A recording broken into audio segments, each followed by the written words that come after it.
you also mentioned in your video about Ramayana, and especially Yeah. you mentioned Vibhishan. So, Okay. coming to him, don't you think he was a sideline character in the family of Ravan before arrival of Bhagwan Sri Ram? Well, I must agree with you. Anybody of the nature of aviation is bound to be sidelined. You see, we have a family of Rakshas. We have a highly powerful demon king Ravan, But Ravan who was also is, Brahman at the same time. yeah, probably I'll refer to that one also. So Okay. he was a highly powerful warrior. He was a victor, and he expected everybody to follow him, and he was getting such kind of respect as a king and a victor, even by his family member, even by his son, even by his other brother and sisters. Of Now course. we have a person who takes this great warrior just as his elder brother.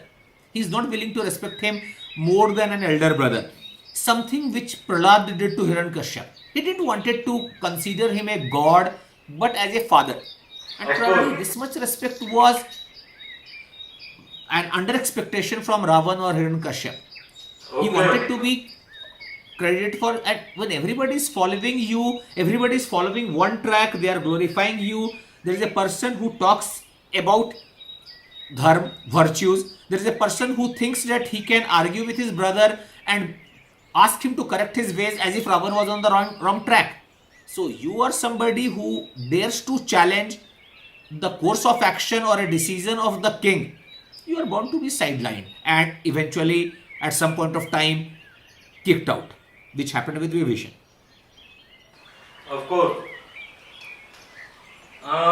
So related to the last question, uh, I would like to ask: don't you think actions of Vibhishan was more political than that related to welfare of all? Also, no doubt, Ravan was is one of the greatest villain of all times. Still, he was a learned Brahmin. He would not have cursed Vibhishan for no reason. Okay, you have a interesting pair of questions here, and I am not sure which answer I should be giving first, so I'll try to take those two questions together. Okay. Now, first question, let us understand Vibhishan and was his motive political? No, naturally, Vibhishan's motive was political. But what makes you think that being political means not considering the welfare of the society and his people? Let us understand the word politics as we understand with the today's politics and deglorified by movies and the shows. Politics looks like a dirty business Of where course. people are This run is out the of same in selfish modern motive. day movies and daily soaps. Yeah.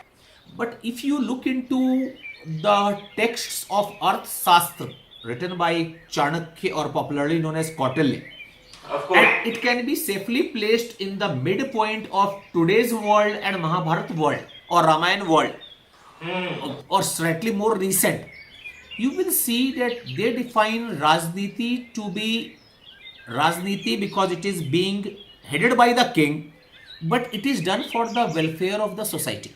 Of So course. politics essentially means the welfare of the society. So Vibhishan was a politician. At the same point of time, he had the best wishes of his people in the mind. Now, how it is the best wishes when a learned Brahmin like Ravan punishes him? Now, if you see, was Ravan Brahmin? Ravan was part Brahmin. He was born of a Brahmin father. But were his actions Brahmin? Means what Brahmin would be abducted like a thief? Of course. No, his actions were not of Brahmins, but certainly he was learned like a Brahmin. He was a learned person like a Brahmin. There is no denial about this. But his learnings were completely overshadowed by his ambition, his victories, and his ruthlessness. Okay. And by the time we reach the life of Ravan, where he abducts Sita, or there is a conflict in Ramayana, he had lost his entire trait of a Brahmin. Of He course, was I completely agree. almost a demon. And I must point out, the epic of Valmiki, the aboriginal version of the Ramayana telling, does not really glorify Ravan as a great learned Brahman or a great person with a lot of virtues. In fact, it does not even refer anywhere that he was a Shiva devotee. So actually, he has been portrayed like a great villain, as I mentioned earlier. Yeah. So, what Ravan thought about the brother who abandoned him is his perception. But I must also see a more holistic approach by another person of that era, that was Ram. Okay. And Ram knowing that Ram knowing that Vibhishan is actually going against his brother, he is being disloyal to his brother, still accepted Vibhishan in his fold because he understood Dharma and he realized that Vibhishan was fighting for his people. Vibhishan has the best wishes of his people in his mind, so that can vindicate Vibhishan's point.